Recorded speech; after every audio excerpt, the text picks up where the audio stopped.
Assalamualaikum warahmatullahi wabarakatuh. Alhamdulillah hamdan katsiran tayyiban mubarakan fi kama yuhibbu rabbuna wa radha, wassalatu wassalamu ala nabiyyina Muhammadin wa ala alihi wa sahbihi wa man sara ala nahjihi bi ihsanin ila yaumidin wa ba'd. Hadirin Allah muliakan, tidak ada kata yang pantas untuk kita ucapkan kecuali bersyukur kepada Allah Subhanahu wa taala atas segala nikmat dan karunia Allah berikan dan Allah limpahkan kepada kita. Nikmat yang tidak mungkin kita hitung satu demi satu. Wa in ta'uddu ni'matallahi la tuhsuha, dan jika kalian ingin menghitung nikmat Allah, kalian gak akan bisa menghitungnya. Maka marilah kita syukuri, karena dengan kita syukuri, nikmat itu akan ditambah oleh Allah Subhanahu wa ta'ala. La in syakartum la azidannakum. Jika kalian bersyukur, aku akan tambah nikmat tersebut. Dan pada kesempatan kali ini kita harus benar-benar bersyukur karena kita diberikan nikmat belajar, nikmat ilmu, nikmat kajian yang dengannya derajat kita akan diangkat oleh Allah Subhanahu wa taala. Dan kita menjadi salah satu hamba-hamba yang terbaik. Khairukum man ta'allama al-Qur'an wa 'allamah. Sebaik-baik kalian orang-orang yang mempelajari Al-Qur'an dan mengajarkannya.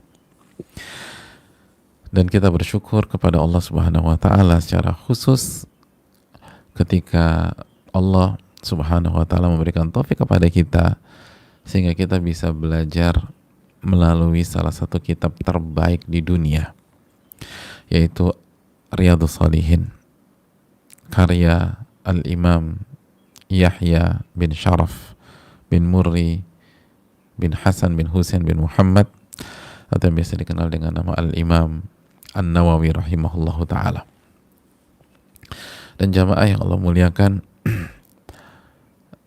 kebersamaan kita sudah sampai pada penghujung hadis Suhaib, hadis tentang anak muda yang diutus untuk belajar sama tukang sihir yang sangat senior, dan akhirnya Allah memberikan taufik kepada anak muda ini sehingga bertemu dengan rahib ahli ibadah, lalu dapat hidayah, lalu mempelajari apa yang disampaikan oleh rahib, dan akhirnya anak muda ini memiliki kemampuan untuk mendoakan orang sakit sehingga Allah sembuhkan. Akhirnya sepak terjang anak muda ini tercium oleh sang raja yang dalam tanda kutip memberikan beasiswa kepada dia waktu itu, karena penasehat sang raja berobat kepada anak muda, terus didoain dan Allah sembuhkan kebutaan si penasehat. Maka penasehat itu pun menceritakan kepada sang raja. Lalu sang raja bertanya, siapa yang mengembalikan penglihatanmu? Dengan mantap penasehat itu mengatakan, Rabbi, Allah Subhanahu wa ta'ala. Lalu sang raja terkejut dan mengatakan, kau punya Rabb selain aku? Kata penasehat, Allah itu Rabbku dan Rabbmu. Maka disiksalah penasehat, diminta untuk membuka mulut siapa yang mengajarkan konsep seperti ini, dan akhirnya tak kuasa penasehat itu mengatakan anak muda.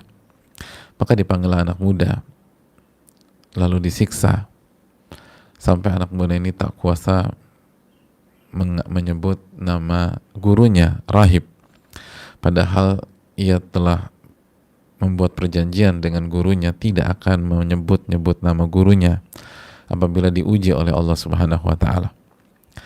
Maka gurunya pun itu dipanggil, lalu disuruh kembali kepada agama yang diyakini oleh sang raja, tapi guru itu enggan. Guru itu memilih iman, dan akhirnya digergaji terbelah menjadi dua. Lalu giliran penasehat pun digergaji menjadi dua. Lalu setelah itu giliran anak muda dengan eksekusi yang berbeda. Dia dinaikkan ke puncak gunung, lalu anak muda ini berdoa kepada Allah agar Allah lindungi dia dari tim eksekutor dan seluruh musuh-musuhnya, dan terjadi guncangan hebat dan semuanya jatuh sehingga tersisa cuma anak muda saja. Lalu anak muda ini datang kembali kepada sang raja. Lalu raja itu geram, raja itu marah, raja itu kesal. Lalu diutus atau ditunjuklah tim eksekutor yang kedua dan diperintahkan untuk membawa anak muda ini ke tengah laut dan diceburkan di sana kalau dia tidak mau kembali kepada agama mereka. Lalu anak muda ini pun berdoa kepada Allah Subhanahu wa taala agar Allah melindungi dia, menjaga dia. Dan apa yang terjadi? Kapal pun terbalik, mungkin ada badai atau gulungan ombak, terbalik dan semuanya jatuh kecuali anak muda. Dan anak muda ini pun kembali ke sang raja. Sebuah sikap yang sangat aneh. Lalu dengan pedenya anak muda itu mengatakan, engkau tidak akan bisa membunuh aku kecuali engkau turuti apa perintahku, kecuali dengan caraku, engkau harus ikut caraku. Lalu tanpa berpikir panjang, karena sudah tenggelam di tengah-tengah emosi dan amarah, raja itu mengatakan, wa mahu, bagaimana caramu? Lalu kata anak muda, kumpulkan seluruh orang di sebuah tempat, lalu salib aku di batang pohon korma, lalu ambil anak panah dari tempat anak panahku, lalu letakkan di tengah busur, lalu bidik aku, dan sambil mengucapkan Bismillah Rabbil Gulam, hanya dengan menyebut nama Allah, Rabbnya anak muda ini, Thumarmini, lalu lepaskan anak panah itu sehingga mengenai aku. Itu cara, satu-satunya cara. Kalau engkau bisa lakukan itu, engkau akan membunuhku. Maka tanpa berpikir panjang, fajama'an nas, raja itu mengumpulkan manusia di tempat terbuka, lalu menyalib anak muda itu, lalu diambillah salah satu anak panah dari kotak anak panah atau tempat anak panahnya si anak muda, lalu ditaruh di tengah busur, lalu dibidik sambil mengucapkan Bismillahirrahmanirrahim dengan menyebut nama Allah, Rabbnya anak muda ini, lalu dilepaskan dan mengenai anak muda, dan anak muda itu wafat. Tapi apa yang terjadi? Faqala nasu amanna bi rabbil gulam. Secara spontanitas, serentak manusia beriman kepada Allah. Kami beriman kepada Rabbnya nih anak muda. Kenapa demikian? Karena tanpa sadar sang raja terjebak dengan strategi anak muda. Sang raja menelanjangi dirinya sendiri, membuka aibnya, menunjukkan kelemahannya. Tidak ada Rob yang diatur. Raja ini mengaku Rob. Kok bisa dia diatur sama tuh anak muda? Ketika dia berusaha membunuh anak muda, nggak pernah berhasil. Tapi dengan menyebut nama Allah, Robnya anak muda berhasil. Berarti siapa yang berkuasa? Siapa yang lebih hebat? Semua orang akan paham bahwa ini Rob jadi-jadian. Ini nggak benar. Dan yang benar adalah Robnya anak muda, atau Tuhannya anak muda, Allah Subhanahu wa ta'ala. Dan begitulah cara Allah Subhanahu wa ta'ala membalas makar musuhnya. Allah berfirman dalam surat Ali Imran ayat 54, wa makaru wa makarallah wallahu khairul makirin. Mereka melakukan makar. Ini raja buat makar, mengaku Rabb, mengaku Tuhan, lalu menyiksa sana, menyiksa sini. Ini sebuah hal yang tercela. Wa makarullah, Allah balas itu perbuatan mereka. Dan Allah sebaik-baiknya pembuat makar. Jadi jamaah sekalian yang Allah muliakan, jangan pernah bermain dengan Allah Subhanahu wa ta'ala dalam tanda kutip. Jangan pernah buat makar. Jangan buat trik-trik untuk mengecoh. Kita bisa mengecoh manusia, tapi kita nggak bisa mengecoh Allah Subhanahu wa ta'ala. Wa makar Allah. Propaganda seperti apapun yang dilakukan oleh sang raja agar meyakinkan orang bahwa dia adalah Rob, hancur begitu saja dengan dirinya sendiri, dengan ulahnya sendiri. Allah buat itu. Dia memperlihatkan di hadapan rakyatnya, terjebak dia. Wa makar Allah. Mereka buat makar, Allah balas makar mereka. Jadi kita sebagai hamba nggak ada opsi kecuali sami'na wa ata'na, sami'na wa ata'na, sami'na wa ata'na. Bukan di otak-atik, bukan dicari, bukan dipermainkan. Oke, orang nggak tahu, tapi Allah tahu.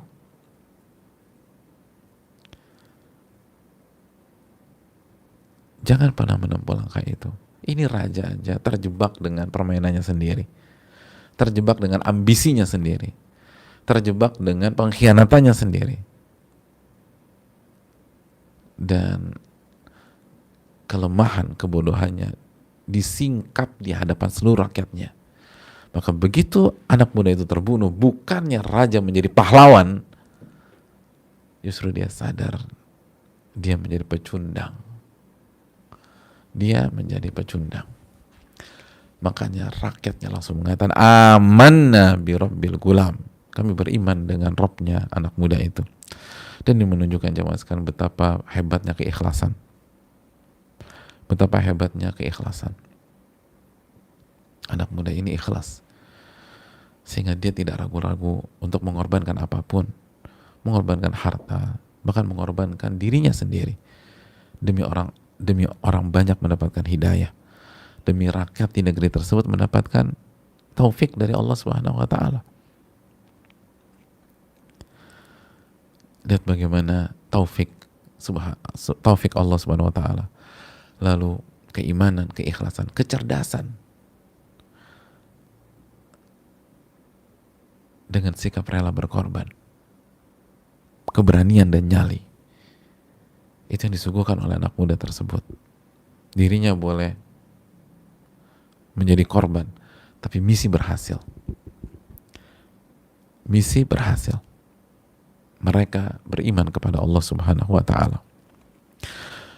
Hadirin Allah muliakan.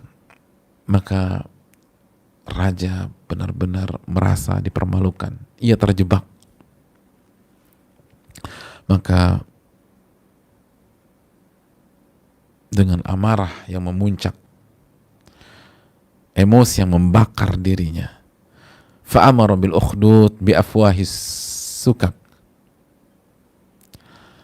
atau sikak.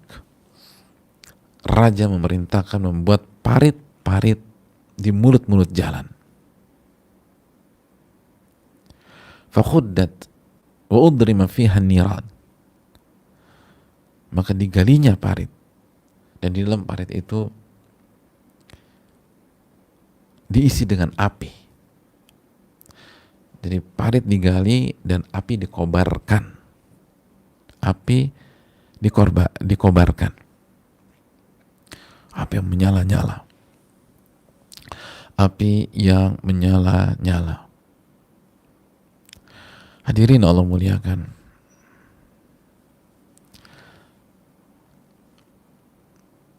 Kondisi yang sangat mengerikan pada saat itu. An-nari dhatil waqud, kata Allah Subhanahu wa taala dalam surat Al-Buruj ayat 5. An-nar dhatil waqud, api yang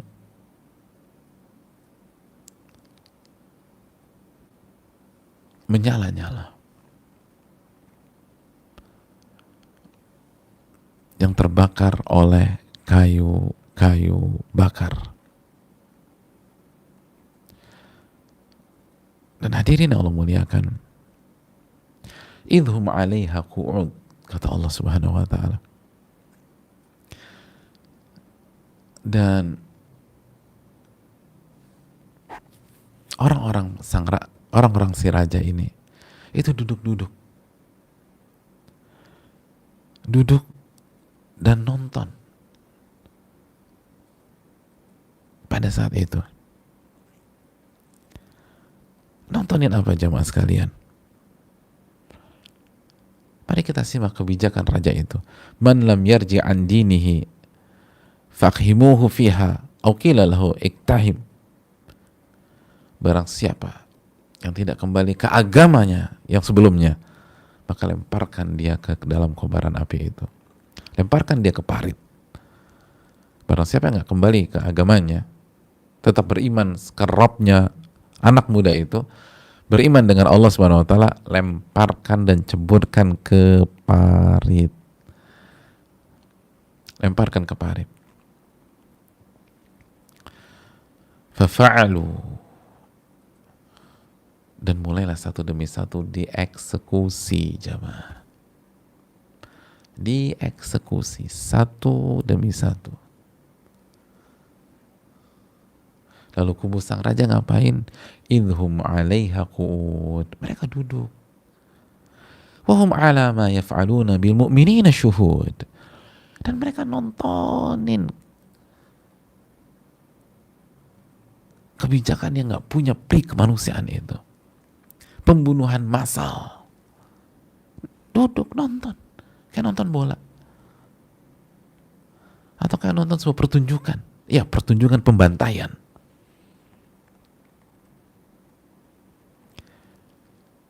Pembantaian. Mereka nonton. Wa ma naqamu minhum illa ayyuminu billahil azizil hamid. Dan tidaklah mereka melakukan hal yang keji itu kecuali hanya karena satu alasan. Korban mereka beriman kepada Allah Subhanahu wa taala. Beriman kepada Allah. Nggak ada alasan lain. Nggak ada dosa lain. Dalam tanda kutip. Masalahnya cuma karena mereka beriman. Karena mereka mengatakan amanna bi rabbil gulam.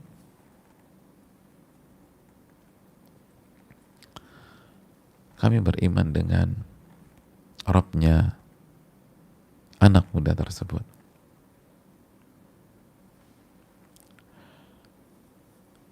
Hadirin yang Allah muliakan.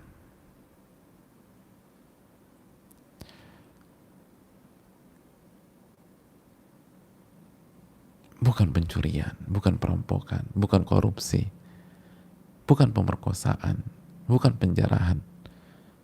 Hanya satu penyebabnya, hanya satu masalah mereka. Mereka beriman kepada Allah. Mereka beriman kepada Allah, itu aja. Kalau bukan karena faktor ini,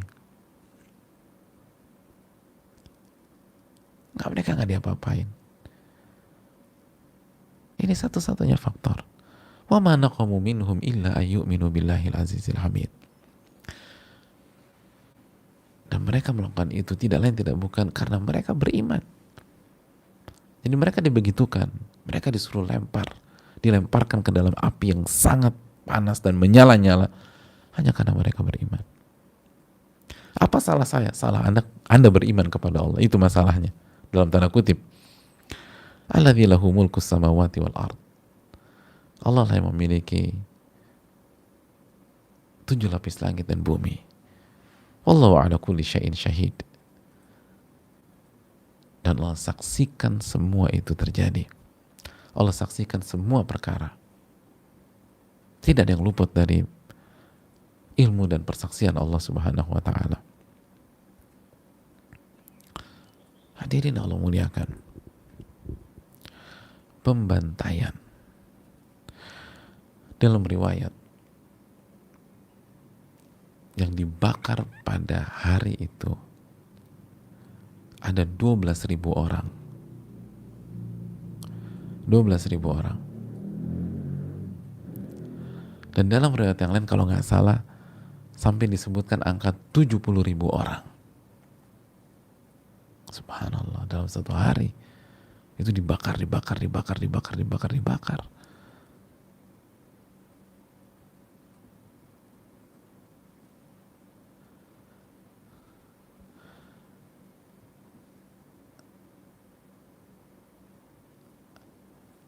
70.000 orang. Hadirin yang Allah muliakan.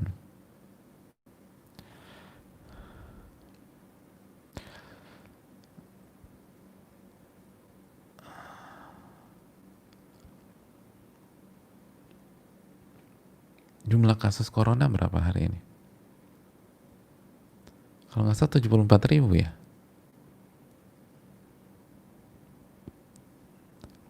Iya kalau nggak salah 74 ribuan.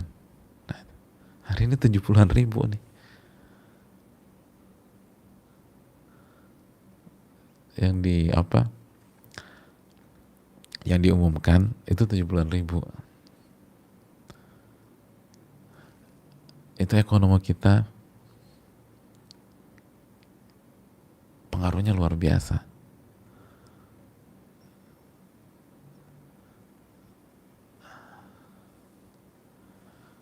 Dan dampaknya kayak begini. 70-an ribu berapa lama? Dari bulan Maret. Ya, itu udah begini. Ini waktu itu sehari itu dalam satu waktu 70-an ribu. Subhanallah, satu waktu 70-an ribu dibakar. Apa salah mereka? Beriman kepada Allah. Dan mereka dibakar setelah dikasih pilihan. Mau mundur, kufur, atau dibakar. Mereka pilih opsi yang kedua. Bayangin, 70.000 itu gak mundur tuh. Gak kufur lagi. Gak kembali kepada agama mereka, enggak. Subhanallah.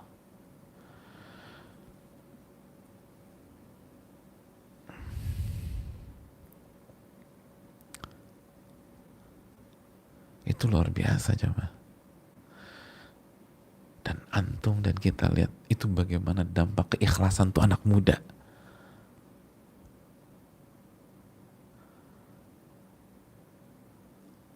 Keikhlasan tuh anak muda.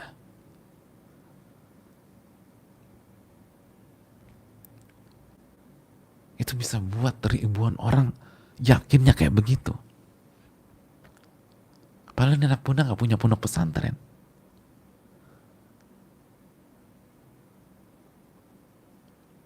Yang mendidik mereka bertahun-tahun gitu ya. Kalau bertahun-tahun kayak begini mah, ini aja udah hebat banget. Iya gak sih, pikir gak sih? Bertahun-tahun tuh masuk pondok, lulusannya bisa begini nih imannya. Luar biasa tuh. Ini dalam waktu yang singkat. Lihat keikhlasan. Lihat dampak dari kesabaran.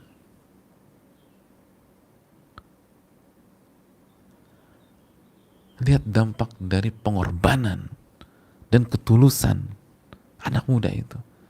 Disaksikan seluruh mata pada saat itu.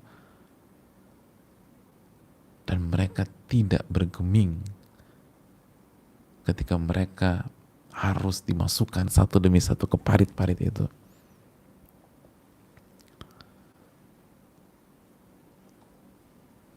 Kita udah ngaji bertahun-tahun, dan gak punya mental ini, gak punya iman kayak begini. Subhanallah. Dan kita gak ngomongin orang, ini diri kita.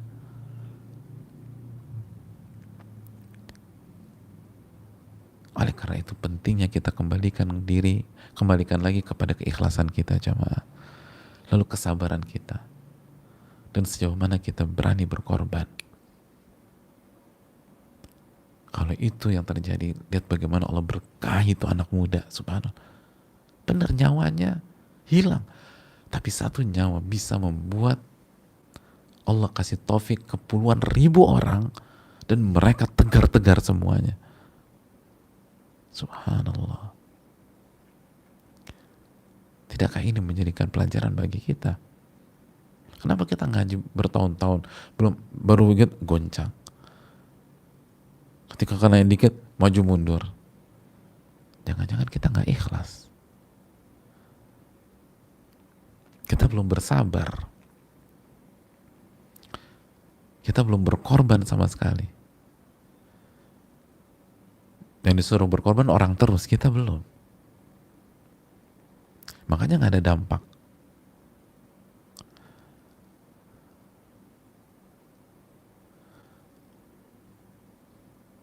Kita ngaji bertahun-tahun, orang rumah kita nggak tertarik sama dakwah kita. Kalau kita udah ngaji, kita udah dakwahkan, kita yang suami, kita udah nasihatin istri kita bertahun-tahun, anak-anak bertahun-tahun, nggak ada yang tertarik. Ini mereka cuma nonton anak muda beberapa saat aja, langsung berani korbankan nyawa mereka. Bisa jadi karena kita gak ikhlas jamaah sekalian, atau kurang ikhlas. Kita belum bersabar, kita belum berani berkorban, kita belum berani berjuang. Makanya orang rumah kita, keluarga kita gak tertarik.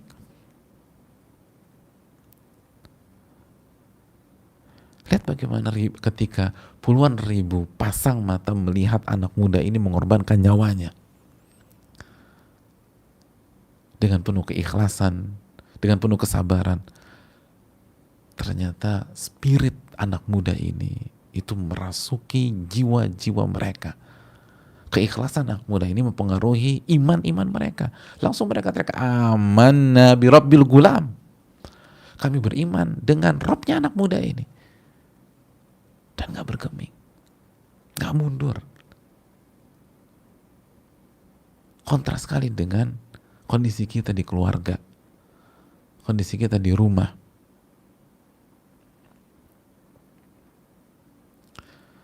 Bisa jadi bukan karena mereka yang hatinya keras, tapi kita yang belum ikhlas dan berkorban apa-apa. Tapi kita kan sukanya nyalain orang. Emang nih keluarga anak hatinya keras semua, lingkungan anak hatinya keras. Emangnya Anda udah korban apa? Aku udah korban. Korban apa? Korban perasaan. Emang diapain sih? Lihat anak muda ini, selamat balik lagi. Selamat dari gunung, turun gunung, balik lagi tuh ke raja. Selamat dari tengah laut, balik lagi ke raja. Allah gak sia-siakan perjuangan anak muda ini. Allah tidak sia-siakan.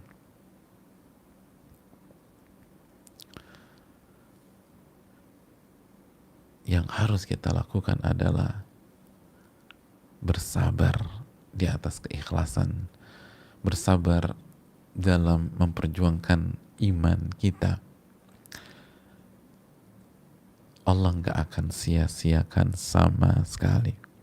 Allah berfirman dalam surat Hud ayat 115, wasbir, dan bersabarlah. Fa innallaha la yudhi'u ajral muhsinin.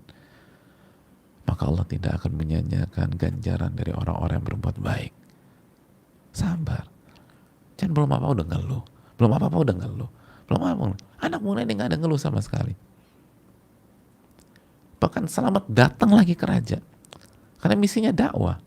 Bukan misinya pribadi dia. Bukan misinya diri dia. Misinya dakwah. Mengajak orang kepada kebaikan. Misinya mengajak orang kepada kebenaran. Misinya mengajak orang kepada iman. Misinya mengajak orang beribadah hanya kepada Allah. Misinya adalah gimana orang-orang ini hidup bahagia. Dan tidak akan mungkin bahagia kecuali dengan kembali kepada Allah. Itu misinya. Dan dia korbankan semuanya. Itu cuma dilihat aja, subhanallah. Kita belajar bertahun-tahun. Hasilnya sangat lambat. Hasilnya sangat lambat.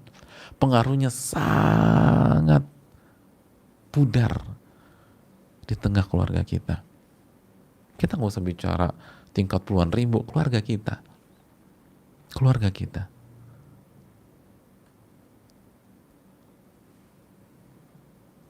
Bisa jadi karena kita, bukan karena mereka. Betul, anak Nabi Nuh gak dapat hidayah. Istri Nabi Nuh, istri Nabi Lut gak dapat hidayah.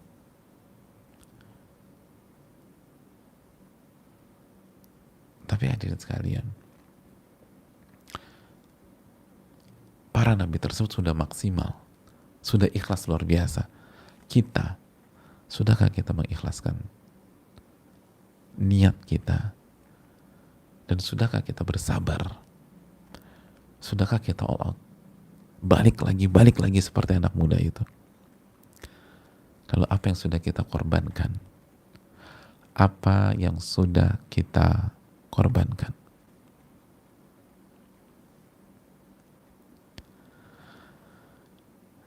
Satu demi satu mereka masuk ke parit dan wafat sebagai husnul khatimah. Hadirin, hatta ja'at imra'atun wa ma'aha sabilah, sampai giliran seorang wanita,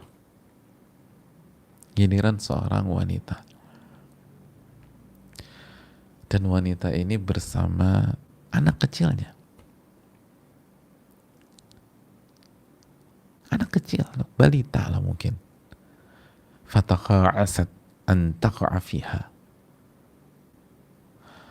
maka wanita ini ragu untuk masuk ke parit, maju mundur, ragu.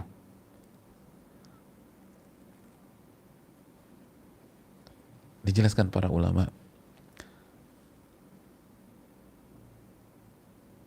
karena faktor anaknya, anak yang masih menyusu, ya Allah, anak yang lagi polos-polosnya,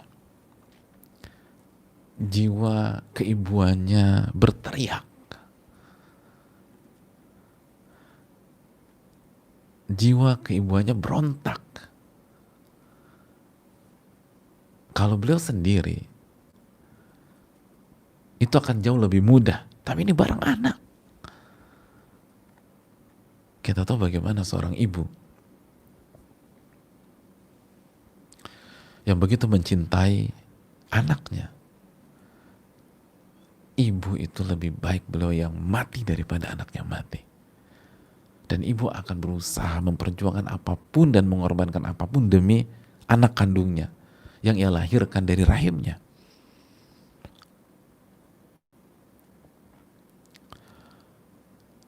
Tiba-tiba setelah berjuang mengandung selama 9 bulan, lalu melahirkan dengan mempertaruhkan nyawa, hari itu beliau harus mengantarkan anaknya kepada kematian.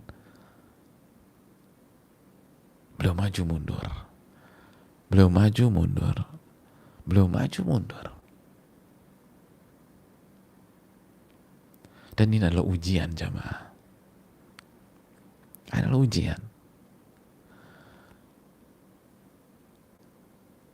Dan itulah pola ujian.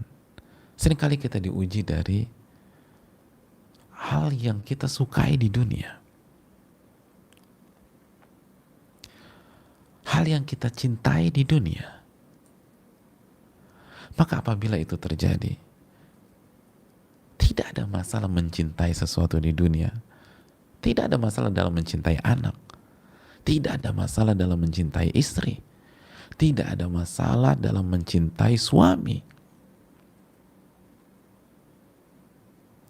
Tidak ada masalah dalam mencintai pasangan. Bahkan kita punya konsep hubu fillah wa bughdhu fillah, cinta karena Allah, benci karena Allah. Dan itu konsep kita. Kalau kita mencintai seseorang, pastikan cinta kita karena Allah. Cinta kita karena Allah. Bukan cinta yang membuat kita jauh dari Allah, bahkan melanggar aturan Allah. Bukan cinta yang membuat kita tidak sabar. Justru cinta itu harus jadi motor kesabaran, dan kita persembahkan hanya kepada Allah.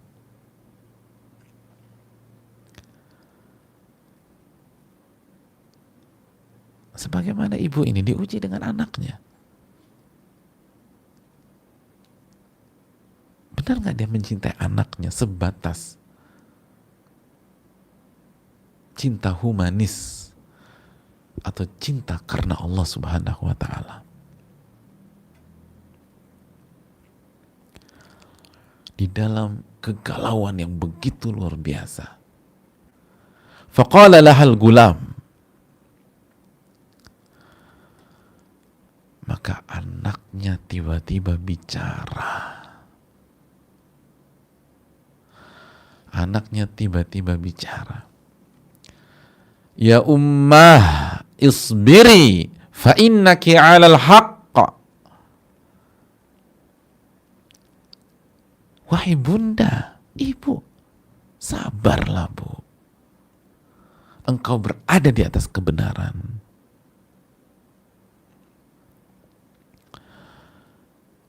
Hadirin yang Allah muliakan,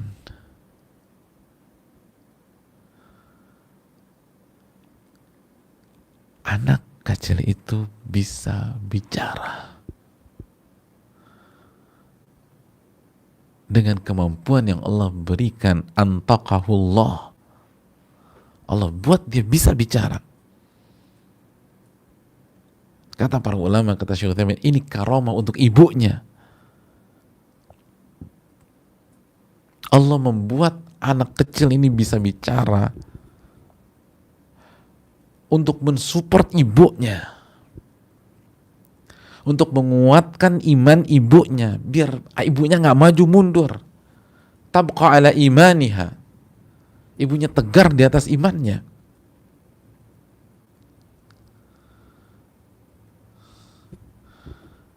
Sabarlah wahai ibuku, sabarlah wahai ibuku, engkau berada di atas kebenaran. Maka begitu bayi mungilnya mengucapkan demikian, hilanglah seluruh keraguan, hilanglah seluruh keraguan.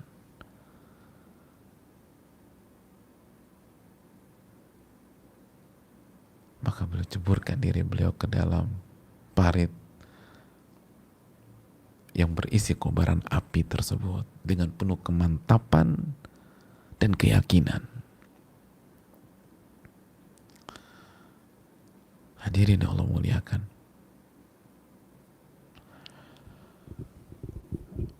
ulama mengatakan, lihatlah bagaimana Allah Subhanahu wa ta'ala menguatkan dan meneguhkan iman sang ibu dari jalan yang tidak diduga-duga sama sekali. Bayi mungilnya bicara, jemaah, dan kalimat yang diucapkan bayi mungilnya sangat-sangat tajam, benar-benar memompa semangat dan motivasi seorang ibu. Ya ummah, wahai ibuku, sabar, engkau di atas kebenaran.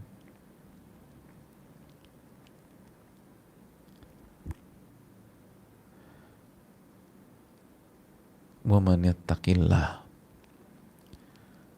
yaj'al lahu makhraja wa yarzuqhu min haitsu la yahtasib.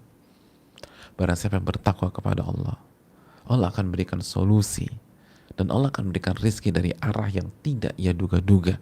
Rizki mana lagi yang lebih besar daripada diteguhkan, daripada dikuatkan iman pada saat berhadapan dengan ajal. Rizki mana yang lebih besar dari itu? Iman yang diteguhkan di hadapan ajal dan kematian. Dan ini tidak mungkin terjadi kecuali apabila kita punya pola yang disebutkan Nabi SAW, ta'arraf ilallahi firraha ya'rifka fisyiddah. Perkenalkan diri Anda kepada Allah pada saat lapang, dengan ibadah, dengan takarrub, dengan sujud, dengan iman, dengan tauhid. Niscaya Allah akan kenal Anda, kenal secara khusus, yang membuat kita ditolong olehnya pada saat kita susah. Perkenalkan diri Anda kepada Allah pada saat lapang, Allah akan ingat Anda, Allah akan kenal Anda ketika Anda sedang susah. Kata para ulama, ibu ini menjaga diri, menjaga ibadahnya, menjaga amal solehnya, menjaga imannya pada saat lapang, pada saat normal.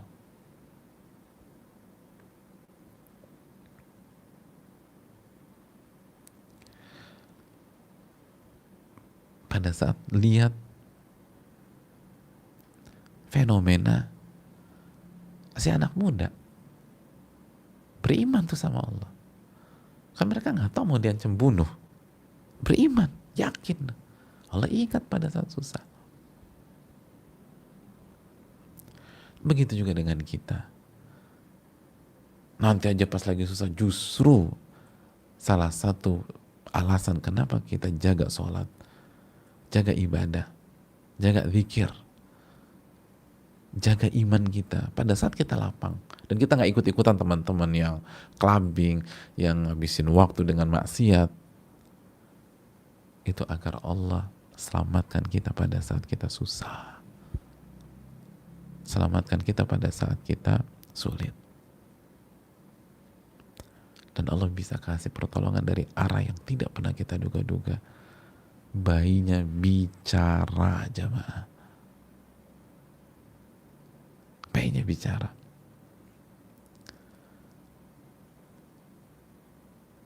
Dengan kekuasaan Allah. Apa susahnya? Bukankah Nabi Isa juga bicara?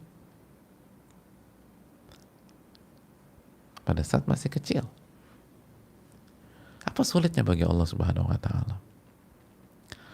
Oleh karena itu, Allah akan teguhkan iman kita pada saat kita sedang susah, sedang sulit, khususnya ketika menjelang kematian. Jika kita jaga diri kita pada saat kita lapang. Dan itu butuh kesabaran. Sebagaimana tema dalam bab ini, sabar. Sabar. Memang gak mudah, tapi sabarlah. Memang sulit, tapi sabar. Nanti Allah ingat kita pada saat kita susah. Pada saat kita berada di detik-detik kematian kita. Pada saat sakratul maut. Bangun dari sekarang, jamaah. Sabar. Sabar dalam ngaji. Sabar dalam kajian. Gak mudah memang. Misalnya contoh kajian kita. Kajian Riyadhus Shalihin setiap hari. Emangnya mudah istiqomah setiap hari? Susah. Istiqomah setiap hari, setiap pagi kajian susah. Bahkan janganlah setiap pagi kajian. Istiqomah setiap hari paling enggak dengerin siaran ulangnya itu aja susah. Atau istiqomah dengarkan kajian ustadz-ustadz yang lain. Itu nggak mudah. Belum lagi sabar dalam menjalankan amalan atau sabar dalam menjalankan ilmu tersebut. Nggak mudah. Tapi sabarlah. Nanti Allah akan tolong kita dari arah yang nggak pernah kita duga. Allah akan teguhkan iman kita di saat kita butuhnya keteguhan iman.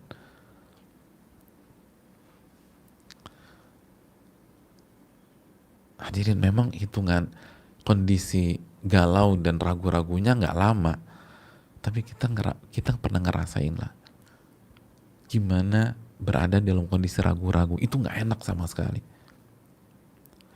Kondisi ragu-ragu milih makanan aja nggak enak. Kondisi ragu-ragu berangkat safar atau enggak aja nggak enak. Berangkat nggak ya, itu ragu-ragu tuh nggak enak. Ini ragu-ragu di depan kobaran api, itu pasti sangat nggak enak. Itu perasaan tuh campur baur, hadirin.